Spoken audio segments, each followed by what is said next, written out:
الله أكبر.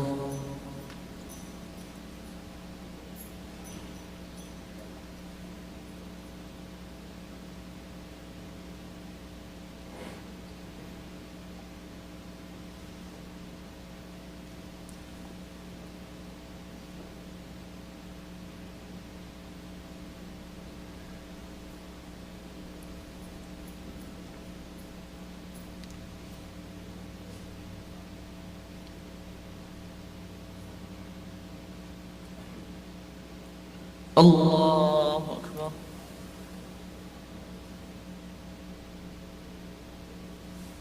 سمع الله لمن حمده. الله أكبر.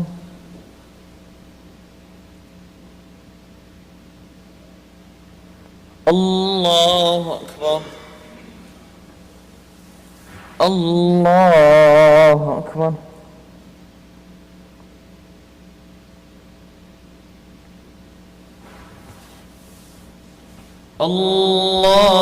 الله أكبر.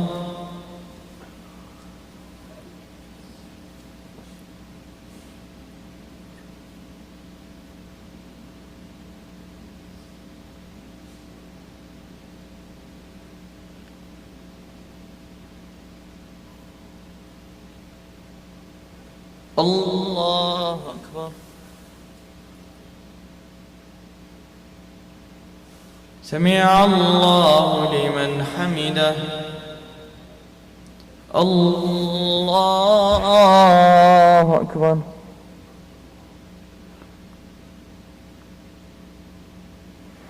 الله أكبر. الله أكبر.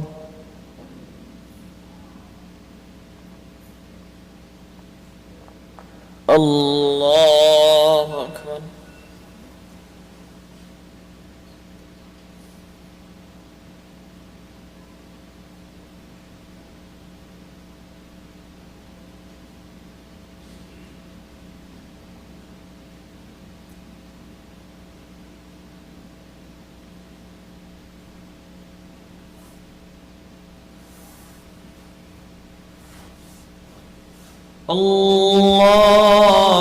الله أكبر.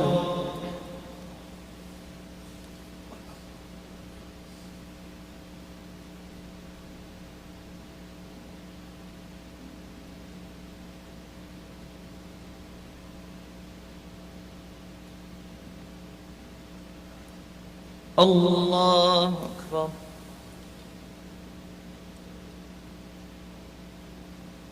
سمع الله لمن حمده.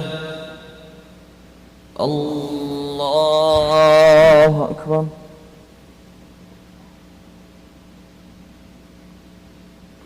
الله أكبر. الله أكبر.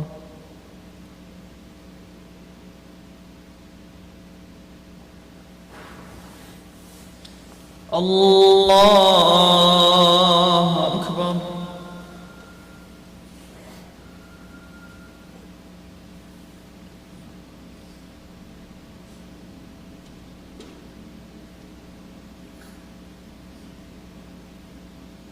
الله أكبر. سمع الله لمن حمده. الله أكبر.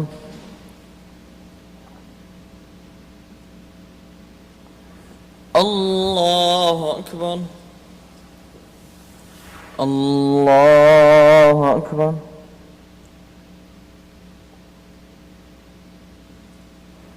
الله أكبر.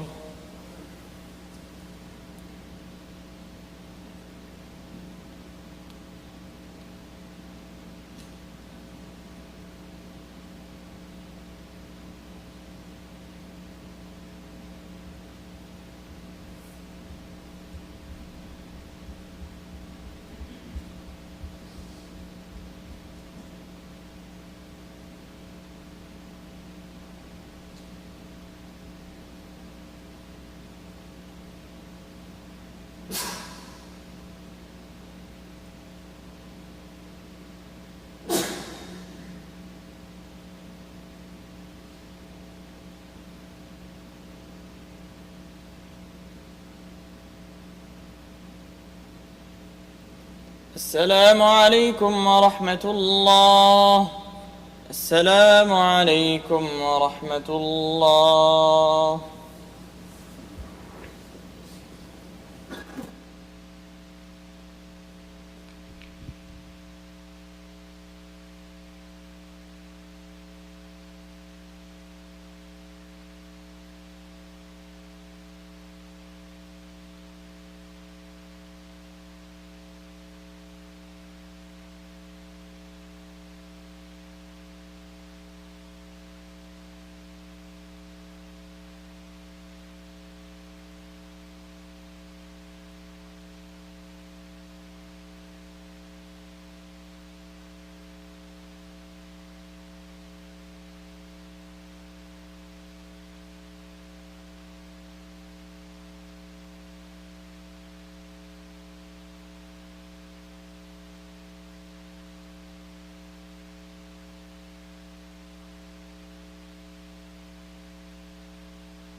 Inshallah, we will have our daily dars on the Book of Wisdoms by Maulana Salman, inshallah.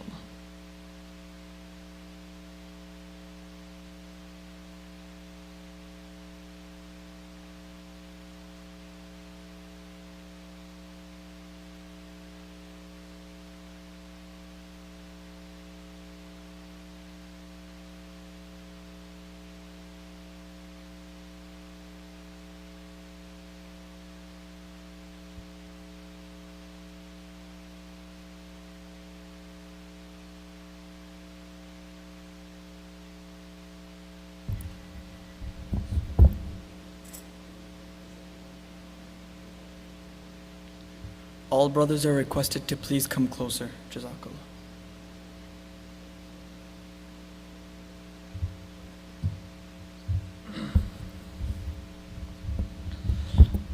بسم الله الرحمن الرحيم رب اشرح لي صدري ويسر لي أمري واحلل عقدة من لساني يفقهوا قولي.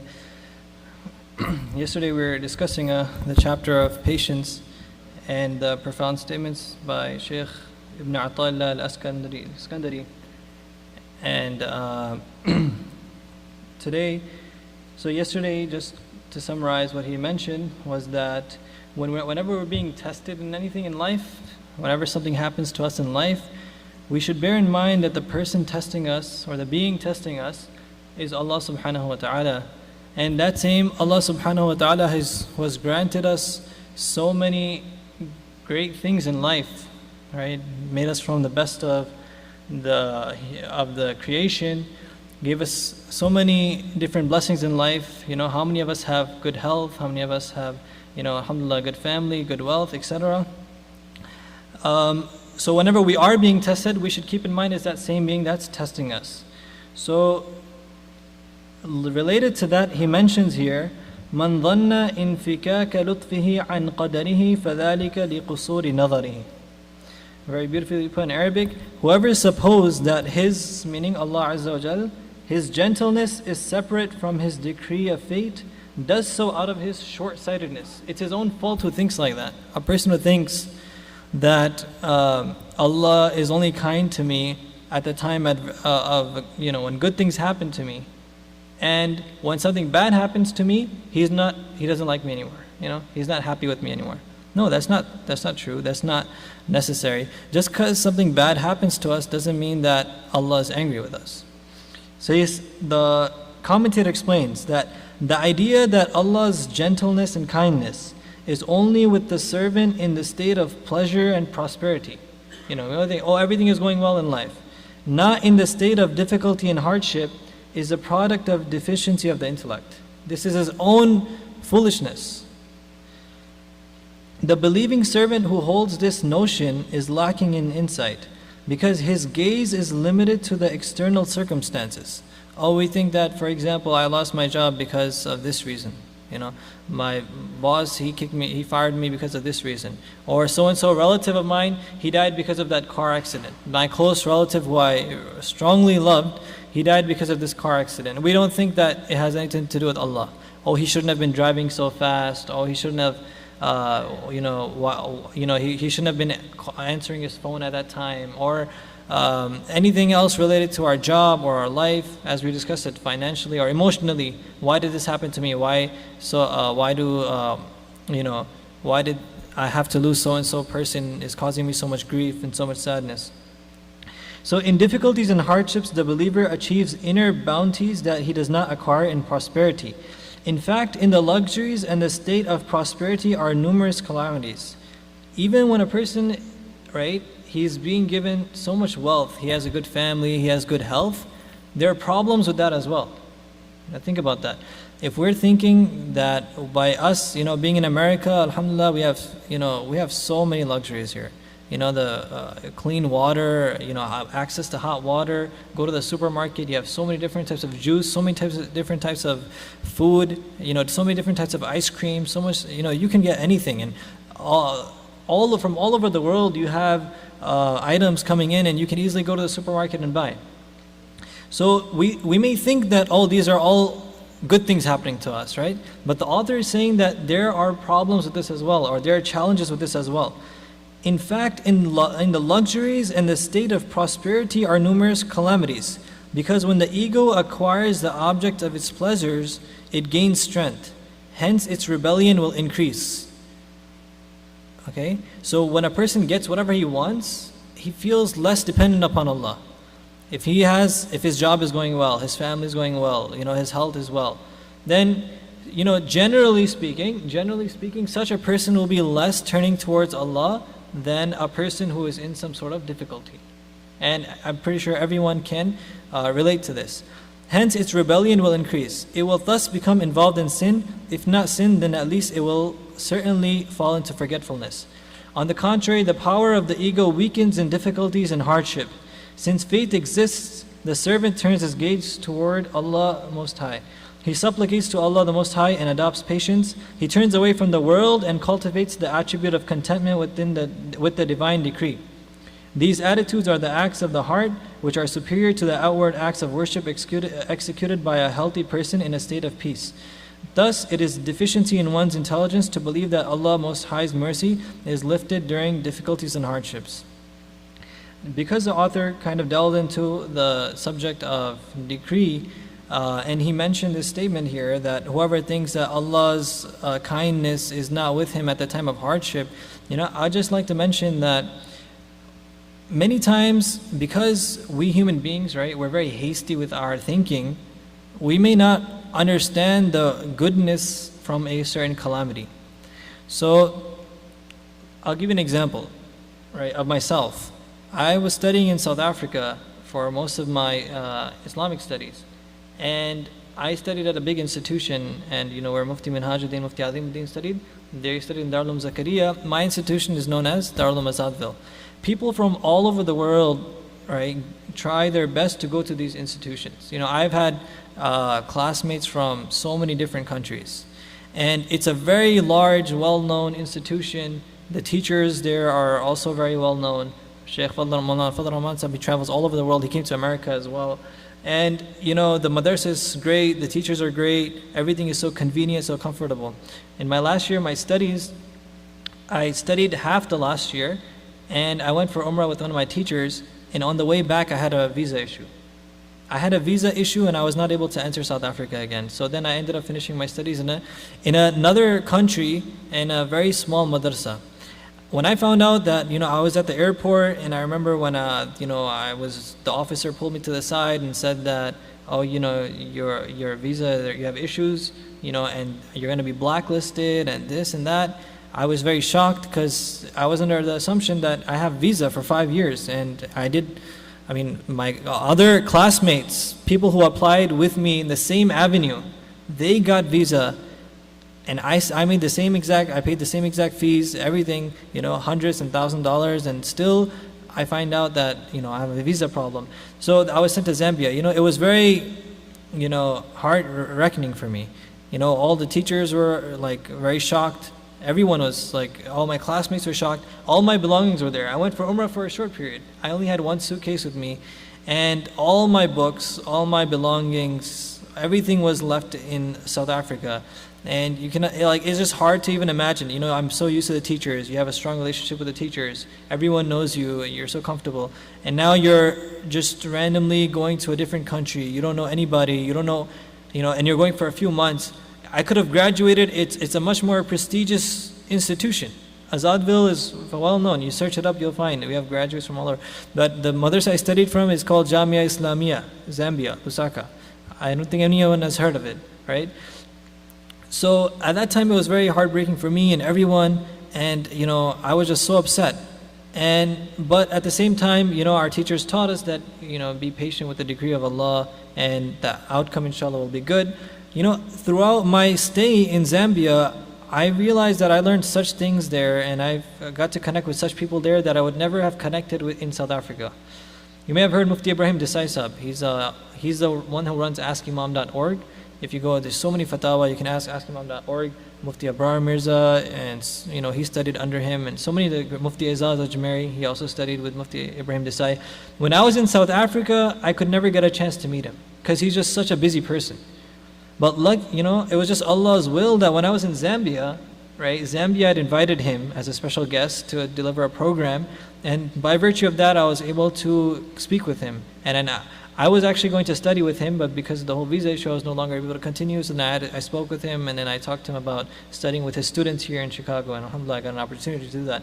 But I would never have gotten this opportunity if I was in South Africa. And so many other things which I can say that I realized over time that, subhanAllah, there's actually a khair in that. Even though outwardly it may seem like I lost so much money in trying to apply for the visa. I didn't graduate from that specific institution. I wouldn't even probably be here at Dar es Salaam if it wasn't for Zambia, But it's just like that. At the Umar radiallahu anhu, right, when at the time of Hudaybiyah, when the Muslims migrated to Medina, they did not get a chance to go perform Umrah for years. So after many years, Nabi Sallallahu Alaihi Wasallam mentioned that he had a dream that everyone's going for Umrah. And everyone got excited. Everyone got super excited that, we're finally going back to our hometown from which we were kicked out many years ago. And we're able to perform ibadah in the house of Allah in front of the Ka'batullah. Everyone was super excited. What happened, maybe the story is quite famously, commonly known, the Muslims went halfway, and then the mushrikeen of Makkah, they found out, and they stopped the Muslims. And everyone was so upset that, they were going through some extreme sadness that Umar radiallahu anhu, he started asking the Prophet ﷺ, not out of you could say rebellion, but it was just out of shock, because the Prophet ﷺ, he was accepting all the different conditions that the mushrikeen of Makkah were placing. The mushrikeen of Makkah said, fine, we'll let you do Umrah, but not this year. All you have to go back right now. And then there were so many other conditions. If anyone migrates from Medina to Makkah, right, then Makkah has a right to keep them with, they don't have to send them back to Medina.